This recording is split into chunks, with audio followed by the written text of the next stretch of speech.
नमस्कार। सुबह 9 बजे की खबरों के साथ मैं हूं प्रीति। आइए शुरुआत करते हैं हेडलाइंस के साथ। चक्रवाती तूफान से तमिलनाडु में 10 की मौत, आंध्र प्रदेश में 2 लापता। राहत और बचाव का काम तेज, सुरक्षित स्थानों पर पहुंचाए गए 10,000 से ज्यादा लोग। नए नोटों की भारी तादाद में जब्ती से हरकत में आया रिजर्व बैंक। सभी बैंकों को हिसाब किताब दुरुस्त रखने की हिदायत। 10 नवंबर से पकड़े गए नकली नोटों की मांगी जानकारी।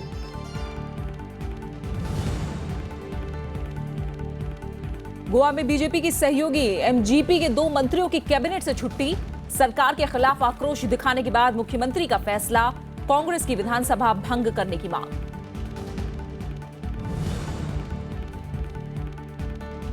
शिक्षा नीति के लिए गठित होगी नई समिति। प्रकाश जावड़ेकर ने बताया 10 दिन में होगा गठन। प्रतियोगी परीक्षाओं में शामिल होने के लिए जरूरी होगा आधार कार्ड।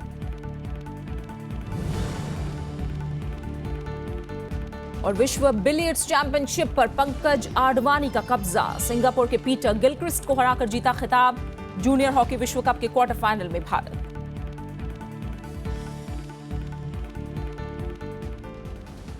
दक्षिणी आंध्र प्रदेश और उत्तरी तमिलनाडु के तटीय जिलों में वर्दा तूफान अब कमजोर पड़ गया है, लेकिन इससे पहले तूफान ने इन इलाकों में भारी कहर बरपाया।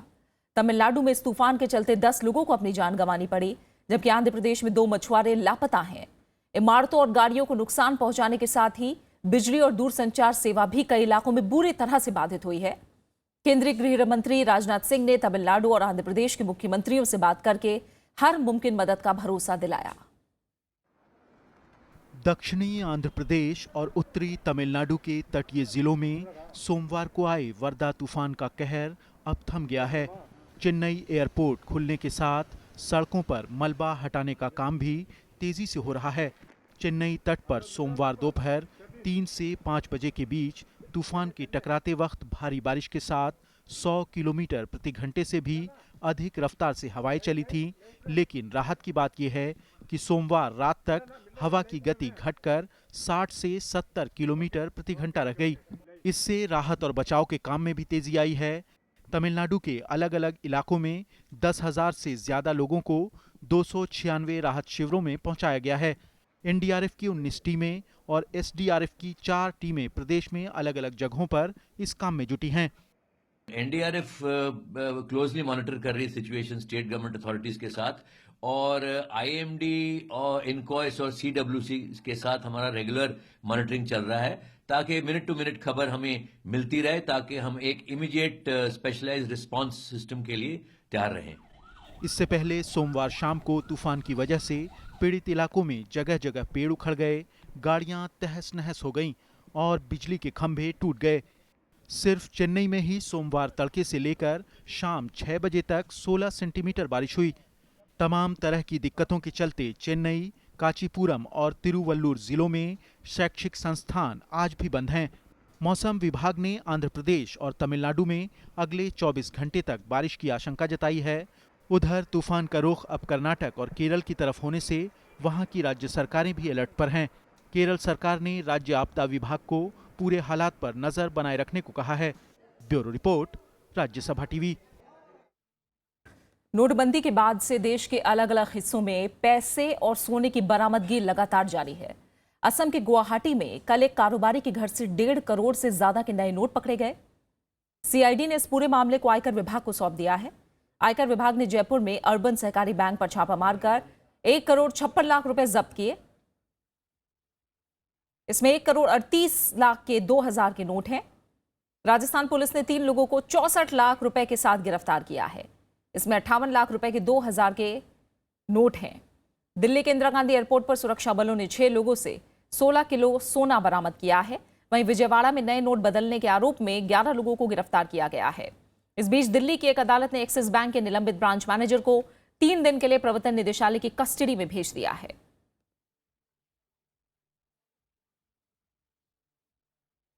और भारी तादाद में पकड़े जा रहे नए नोटों को देखते हुए रिजर्व बैंक ने बैंकों को सख्त हिदायत दी है। आरबीआई ने बैंकों को नई करेंसी के रिकॉर्ड पर बारीकी से नजर रखने के निर्देश दिए हैं। आरबीआई ने कहा है कि इस बात का पूरा ध्यान रखा जाए कि किस बैंक को कितने नोट किस करेंसी चेस्ट के जारी किए गए हैं। रिजर्व बैंक ने नोटबंदी के बाद से जमा कराए गए प्रतिबंधित 1,000 रुपए और 500 रुपए के पुराने नोटों में पकड़ में आए नकली नोटों का भी हिसाब मांगा है। आरबीआई ने जारी एक अधिसूचना में कहा कि बैंकों को 10 नवंबर से पाए गए 500 और 1,000 रुपए के नकली नोटों का भी हिसाब देना होगा।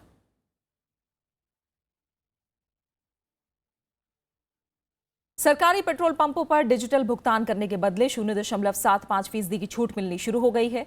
कंपनियों के मुताबिक ये छूट कैशबैक के तौर पर दी जाएगी, जो पेट्रोल या डीजल खरीदने के 3 दिन बाद ग्राहक के खाते में आएगा। छूट लागू होने के बाद दिल्ली में 1 लीटर पेट्रोल पर 49 पैसे और 1 लीटर डीजल पर 41 पैसे की छूट मिलेगी। सरकार कैशलेस इकोनॉमी को बढ़ावा देने की बात कर रही है। वित्त मंत्री अरुण जेटली ने ऑनलाइन भुगतान को बढ़ावा देने के लिए डिजिटल ट्रांजैक्शन की घोषणा की थी। ऑनलाइन रेल टिकट खरीदने और नेशनल हाईवे पर टोल चुकाने पर भी रियायत की घोषणा की गई थी। बैंकों में छुट्टी होने से सोमवार को एटीएम पर ज्यादा भीड़ रही। राज्यसभा टीवी के संवाददाताओं ने अलग अलग इलाकों में एटीएम की पड़ताल की तो पाया कि ज्यादातर एटीएम या तो बंद थे या फिर उनमें नकदी नहीं थी। इस बीच आधी रात से पेट्रोल और डीजल के लिए डिजिटल भुगतान पर 0.75% की छूट मिलने लगी है। दिल्ली के लक्ष्मीनगर इलाके के इस एटीएम के सामने लोग कई घंटों से अपनी बारी का इंतजार करते दिखे।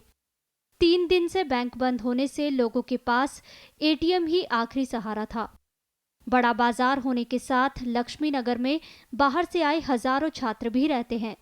सबके सब नकदी की समस्या से जूझ रहे हैं। आप 14 लाख करोड़ का एक बार में 1500 का नोट मार्केट से वॉश आउट कर देते हो, ठीक है, लेकिन आप उसके अगेंस्ट में 4 लाख करोड़ लेके आ रहे हो तो ऑलमोस्ट 1/4। तो मैनेजमेंट की फॉल्ट है ना, पहले से आपको कुछ करना चाहिए अरेंजमेंट। कि यहाँ लाइन भी 2-3 घंटा लगने के बाद भी कल मैंने 2-3 घंटा लगी थी, इससे पैसे भी नहीं निकला, वो घर वापस गई। फिर अभी आई हूँ, बेटा लगी थी, फिर मैं वापस गया खाने के लिए, मैं लग रही हूँ, फिर परेशानी तो हो रही है।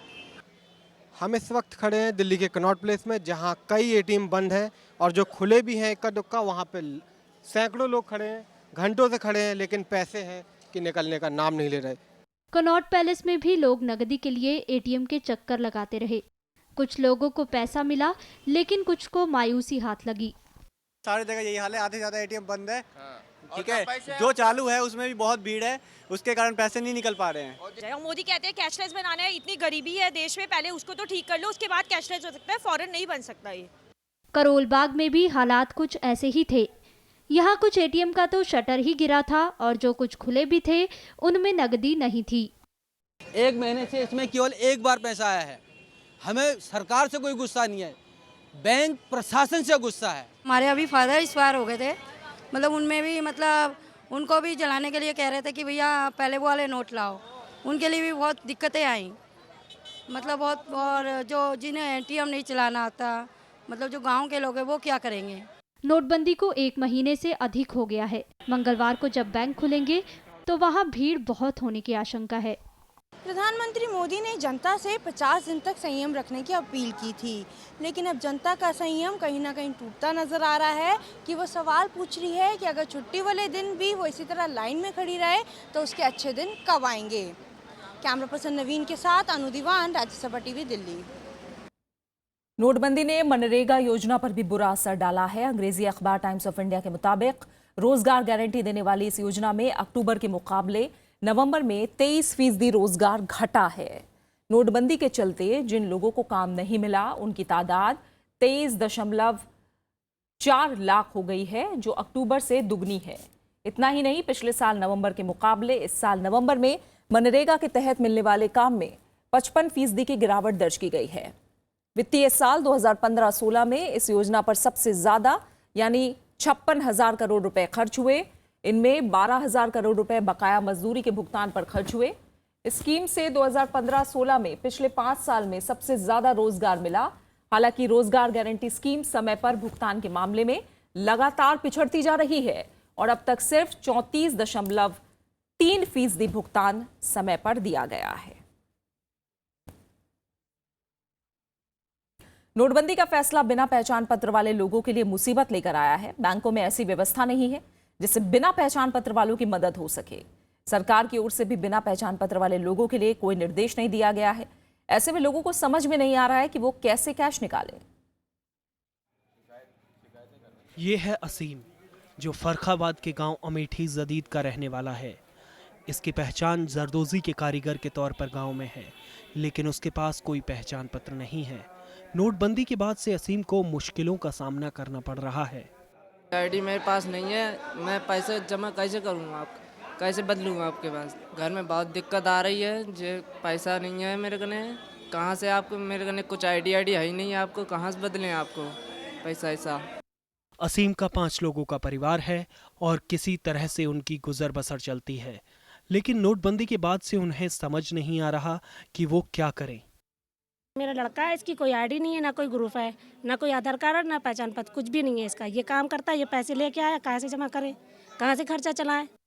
असीम की तरह गांव में कई और लोग हैं, खासकर महिलाएं, जिनके पास कोई पहचान पत्र नहीं है। नोटबंदी के असर से जरदोजी के लिए मशहूर गांव अमेठी जदीद में काम ठप पड़ गया है।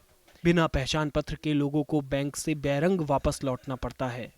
मान लीजिए कि कोई कस्टमर आपके पास ऐसा है कि जिसके पास पहचान पत्र और ना हो और बेहद जरूरत हो उसे नोट एक्सचेंज करने, इसके लिए कोई व्यवस्था है क्या? नहीं, ऐसी कोई व्यवस्था नहीं है। हालांकि सरकार लोगों के पास कोई पहचान पत्र न होने से इनकार करती नजर आ रही है। जिनके पास आइडेंटिटी नहीं है उन लोगों के लिए क्या सरकार ने कुछ नोट बदलने का इंतजाम किया है क्या? ऐसा आईडी तो सबके पास है ना, किसके पास आईडी नहीं है? ऐसे लोग हैं, नहीं, सबके पास आईडी, सबके पास आईडी है, वोटर आईडी है, कुछ न कुछ आईडी है, आधार आईडी है। देश के दूरदराज इलाकों में न तो बैंकिंग व्यवस्था बेहतर है और न ही बैंकिंग व्यवस्था के इस्तेमाल के हालात। कैशलेस अर्थव्यवस्था को बढ़ावा दे रही सरकार को पहले लोगों की बुनियादी दिक्कतें समझने की जरूरत है। नवविक्रम सिंह, राज्यसभा टीवी। राष्ट्रगान के प्रति सम्मान नहीं दिखाने के आरोप में केरल में 6 लोगों को गिरफ्तार किया गया है। ये सभी तिरुवनंतपुरम में केरल अंतर्राष्ट्रीय फिल्म महोत्सव में हिस्सा ले रहे थे। महोत्सव के आयोजकों ने शुक्रवार को राष्ट्रगान के दौरान खड़े होने से छूट मांगी थी। हालांकि सुप्रीम कोर्ट ने फैसले में ढील देने से इनकार कर दिया था। उधर चेन्नई में एक सिनेमा हॉल में राष्ट्रगान के दौरान सेल्फी लेने पर 3 लोगों की पिटाई कर दी गई। खबर के मुताबिक इस घटना के बाद पुलिस ने एक महिला समेत 7 लोगों के खिलाफ मामला दर्ज किया है। सुप्रीम कोर्ट ने सिनेमा हॉल में राष्ट्रगान के दौरान खड़ा होने का आदेश दिया है। इस फैसले से दिव्यांग लोगों को छूट है। राष्ट्रीय शिक्षा नीति बनाने के लिए सरकार एक और समिति बनाएगी। मानव संसाधन विकास मंत्री प्रकाश जावड़ेकर ने बताया कि 10 दिन के भीतर इसका गठन हो जाएगा। समिति का अध्यक्ष नामचीन शिक्षाविद होगा। जावड़ेकर ने बताया कि नई नीति पर राज्यों, सांसदों, विशेषज्ञों और शिक्षण संस्थानों से सलाह मशवरा हो चुका है। इसके अलावा पूर्व कैबिनेट सचिव TSR सुब्रमण्यम समिति की सिफारिशों को भी ध्यान में रखा जाएगा। इससे पहले सुब्रमण्यम समिति को भी ये काम सौंपा गया था और उसने रिपोर्ट दी थी। सरकार ने यह भी कहा है कि प्रतियोगी परीक्षाओं में शामिल होने के लिए आधार कार्ड को जरूरी किया जाएगा। और आप बने रहे हमारे साथ, लौट रहे हैं एक छोटे से ब्रेक के बाद।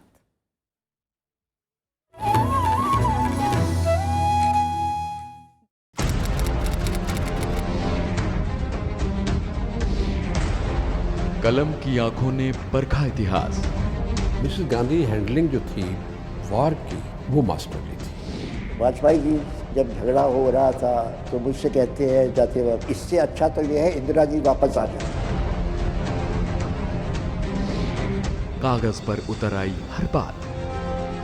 मैंने कहा मोरारजी भाई मुबारक हो, ये काम तो बहुत होगा।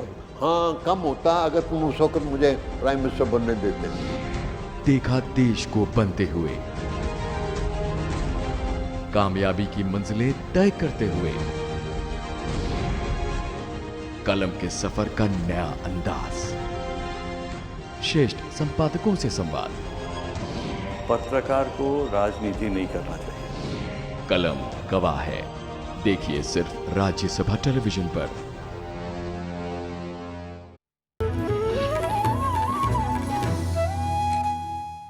भारत ने एक्ट ईस्ट पॉलिसी के तहत इंडोनेशिया के साथ संबंधों को और मजबूत करने का फैसला किया है। दिल्ली में कल इंडोनेशिया के राष्ट्रपति जोको विडोडो और प्रधानमंत्री नरेंद्र मोदी ने मुलाकात की और रक्षा, व्यापार, आतंकवाद के खिलाफ लड़ाई समेत कई क्षेत्रों में सहयोग बढ़ाने पर जोर दिया। भारत दौरे पर आए इंडोनेशिया के राष्ट्रपति जोको विडोडो ने सोमवार को प्रधानमंत्री नरेंद्र मोदी से मुलाकात की। आतंकवाद के खिलाफ सहयोग बढ़ाना बातचीत का एक अहम हिस्सा था। दोनों नेताओं की अगुवाई में प्रतिनिधि मंडल स्तर की बातचीत हुई। इसमें रक्षा और सुरक्षा क्षेत्र में सहयोग पर जोर दिया गया। प्रधानमंत्री ने इंडोनेशिया को एशिया प्रांत का सबसे अहम देश और भारत का एक अहम सहयोगी बताया। We agreed to prioritize defense and security cooperation. As two important maritime nations that are also neighbors, we agreed to cooperate to ensure the safety and security of the sea lanes in disaster response and environmental protection. प्रधानमंत्री ने व्यापार और संस्कृति के क्षेत्र में पुराने संबंधों को आगे बढ़ाने पर जोर दिया।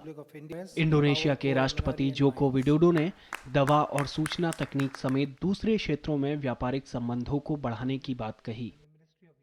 Indonesia invites India to increase investment cooperation in pharmaceutical, IT, and automotive. Bharat Indonesia शिखर वार्ता के बाद 3 अहम समझौतों पर हस्ताक्षर किए गए। इनमें युवा और खेल मामलों के अलावा मत्स्य उत्पाद और उत्पादों के मानकीकरण में सहयोग शामिल हैं। शिखर वार्ता के पहले राष्ट्रपति भवन में इंडोनेशिया के राष्ट्रपति का भव्य स्वागत किया गया। जोको विडोडो ने राष्ट्रपति प्रणब मुखर्जी और उपराष्ट्रपति मोहम्मद हामिद अंसारी से भी मुलाकात की। दुनिया का सबसे बड़ा मुस्लिम देश और आसियान की सबसे बड़ी अर्थव्यवस्था इंडोनेशिया एशिया प्रशांत में रणनीतिक रूप से काफ़ी अहम है। अब देखना यह है कि ऐसे समय में जब आतंकवाद इंडोनेशिया में भी अपने पांव पसारने की कोशिश कर रहा है, वैसे में भारत के साथ इसके संबंध किस दिशा में और कितनी तेज़ी से आगे बढ़ते हैं। राज्यसभा टेलीविज़न के लिए कैमरा पर्सन प्रशांता के साथ दिल्ली से अखिलेश सुमन। गोवा कैबिनेट से बीजेपी की गठबंधन सहयोगी महाराष्ट्रवादी गोमांतक पार्टी के 2 नेताओं सुदीन धवलीकर और दीपक धवलीकर को हटा दिया गया है। इसके साथ ही अब कैबिनेट में मंत्रियों की कुल संख्या घटकर 10 रह गई है। हालांकि इन मंत्रियों के हटाए जाने से राज्य सरकार पर फिलहाल कोई खतरा नहीं है। मुख्यमंत्री पार्सेकर ने बताया कि दोनों एमजीपी नेता लगातार बीजेपी की अगुवाई वाली सरकार और उनकी आलोचना कर रहे थे। एमजीपी ने पिछला विधानसभा चुनाव बीजेपी के साथ गठबंधन में लड़ा था और उसे 3 सीटों पर जीत मिली थी, जबकि 40 सदस्यीय विधानसभा में बीजेपी ने 21 सीटें जीती थी। एमजीपी ने हाल ही में फैसला किया था कि अगर बीजेपी पार्सेकर के नेतृत्व को बरकरार रखती है तो अगले साल होने वाले विधानसभा चुनाव में एमजीपी चुनाव पूर्व गठबंधन नहीं करेगी। इस बीच कांग्रेस की गोवा इकाई ने विधानसभा भंग करने और राष्ट्रपति शासन लगाने की मांग की है। For last 1 week, issues were all made public. He had made certain allegations also against me, wherein I had decided to drop. It is of course my prerogative as well, but I took some time to consult and to get consent from my higher-ups. Tata group की सबसे प्रमुख कंपनियों में से एक Tata consultancy services के शेयरधारकों की ईजीएम बैठक आज होगी। इसमें साइरस मिस्त्री को कंपनी के निदेशक पद से हटाने के प्रस्ताव पर फैसला होना है। इससे पहले साइरस मिस्त्री को टाटा इंडस्ट्रीज के निदेशक पद से कल हटा दिया गया। टाटा सन्स के चेयरमैन पद से हटाए जाने के बाद यह पहला मौका है जब उन्हें निदेशक मंडल से हटाया गया है।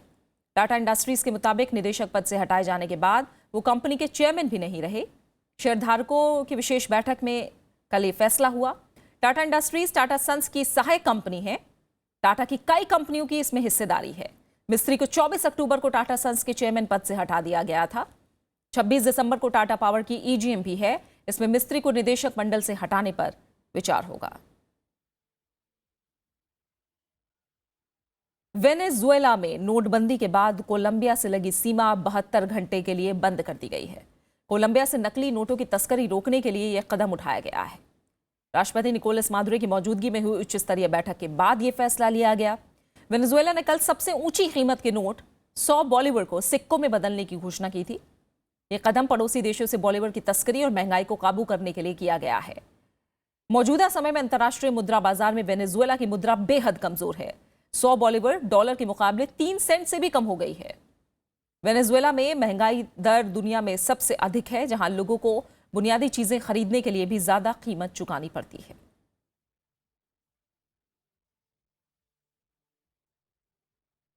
दिल्ली एनसीआर समेत पूरे उत्तर भारत में कोहरे का सितम जारी है। कोहरे के चलते सामान्य जनजीवन पर बुरा असर पड़ा है। दृश्यता कम होने की वजह से सड़क, रेल और हवाई यातायात प्रभावित हो रहा है।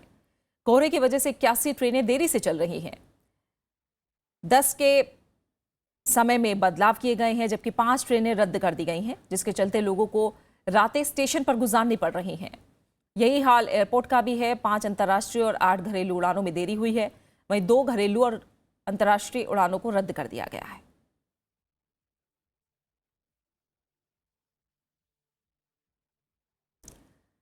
बात क्रिकेट की। मुंबई टेस्ट जीतकर भारत ने इंग्लैंड के खिलाफ 5 मैचों की सीरीज जीत ली है। 5 मैचों की सीरीज में भारत ने 3-0 की बढ़त बना ली है। चौथे टेस्ट में भारत ने इंग्लैंड को पारी और 36 रनों से मात दी। सीरीज का 5वां और आखिरी मैच 16 दिसंबर से चेन्नई में खेला जाएगा। मुंबई टेस्ट में जीत के साथ ही भारत ने इंग्लैंड के खिलाफ 5 मैचों की सीरीज में अजेय बढ़त बना ली। भारत की यह लगातार 5वीं टेस्ट सीरीज जीत है। इससे पहले भारत ने श्रीलंका, दक्षिण अफ्रीका, वेस्टइंडीज और न्यूजीलैंड को हराया था। भारत ने 43 साल बाद 5 टेस्ट मैचों की कोई सीरीज अपने नाम की है। मुंबई टेस्ट के आखिरी दिन इंग्लैंड की टीम दूसरी पारी में रविवार के स्कोर में महज 13 रन ही जोड़कर 195 पर सिमट गई। भारत ने यह मैच 1 पारी और 36 रनों से अपने नाम कर लिया। We've been put under pressure many times.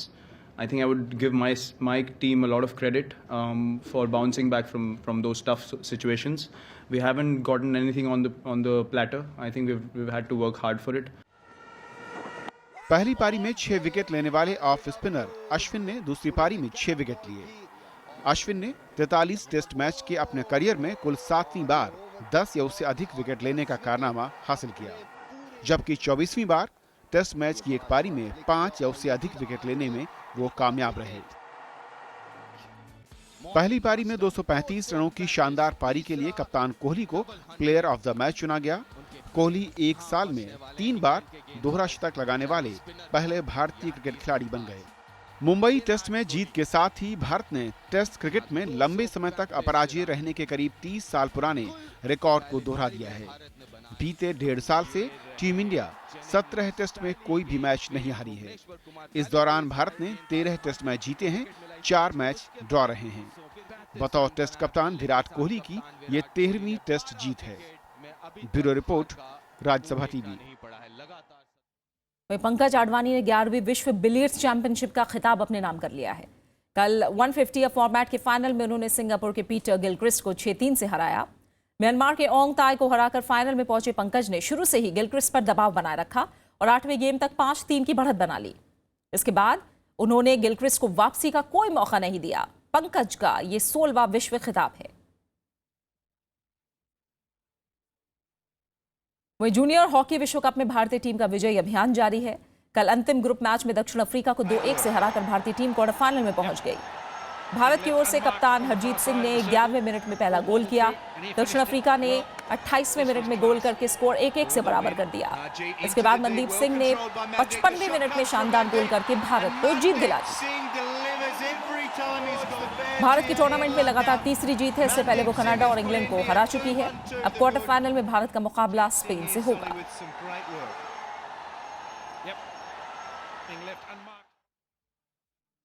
संसद पर आतंकी हमले की आज 15वीं बरसी है। इस मौके पर आज संसद परिसर में आतंकी हमले में शहीद सुरक्षा कर्मियों को उनके बलिदान के लिए श्रद्धांजलि दी जाएगी। आज ही के दिन यानी 13 दिसंबर 2001 को 5 आतंकवादियों ने शीतकालीन सत्र के दौरान संसद को निशाना बनाने की कोशिश की थी। सुरक्षा कर्मियों ने आतंकियों को मुंहतोड़ जवाब दिया और हमले को नाकाम करके 5 आतंकियों को मार गिराया था।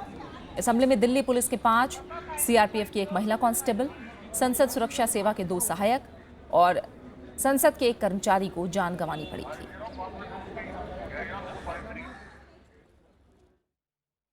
बात खास शख्सियत की। जानी मानी अभिनेत्री स्मिता पाटिल की आज पुण्यतिथि है। उन्होंने अपनी अदाकारी से सिनेमा जगत में खास पहचान बनाई। बॉलीवुड में योगदान के लिए उन्हें पद्मश्री से नवाजा गया।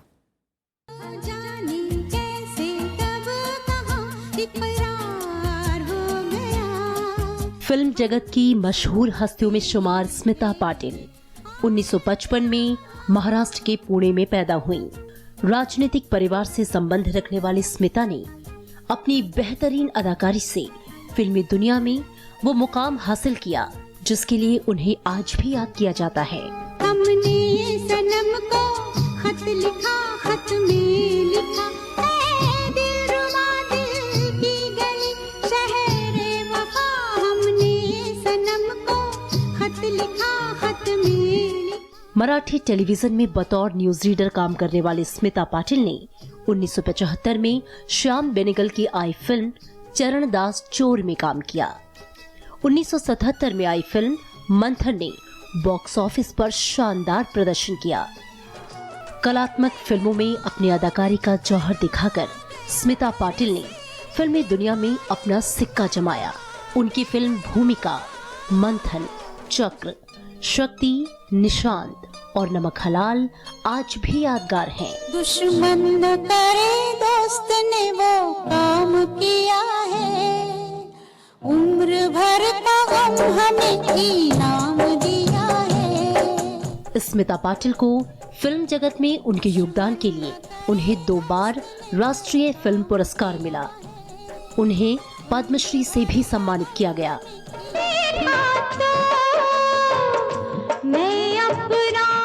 Bureau report, Rajya Sabha TV. और अब आखिर में हेडलाइंस। चक्रवाती तूफान से तमिलनाडु में 10 की मौत, आंध्र प्रदेश में 2 लापता। राहत और बचाव का काम तेज, सुरक्षित स्थानों पर पहुंचाए गए 10,000 से ज्यादा लोग।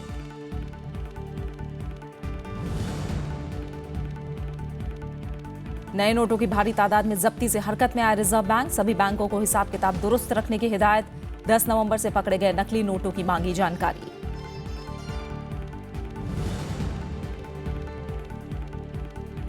गोवा में बीजेपी की सहयोगी एमजीपी के 2 मंत्रियों की कैबिनेट से छुट्टी, सरकार के खिलाफ आक्रोश दिखाने के बाद मुख्यमंत्री का फैसला, कांग्रेस की विधानसभा भंग करने की मांग।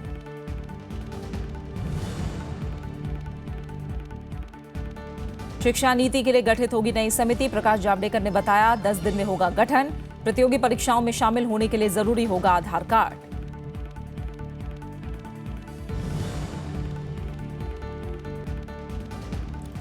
और विश्व बिलियर्ड्स चैंपियनशिप पर पंकज आडवाणी का कब्जा, सिंगापुर के पीटर गिलक्रिस्ट को हराकर जीता खिताब। जूनियर हॉकी विश्व कप के क्वार्टर फाइनल में भारत। फिलहाल सुबह 9 बजे की खबरों में इतना ही। आगे देखिए देश देशांतर। नमस्कार।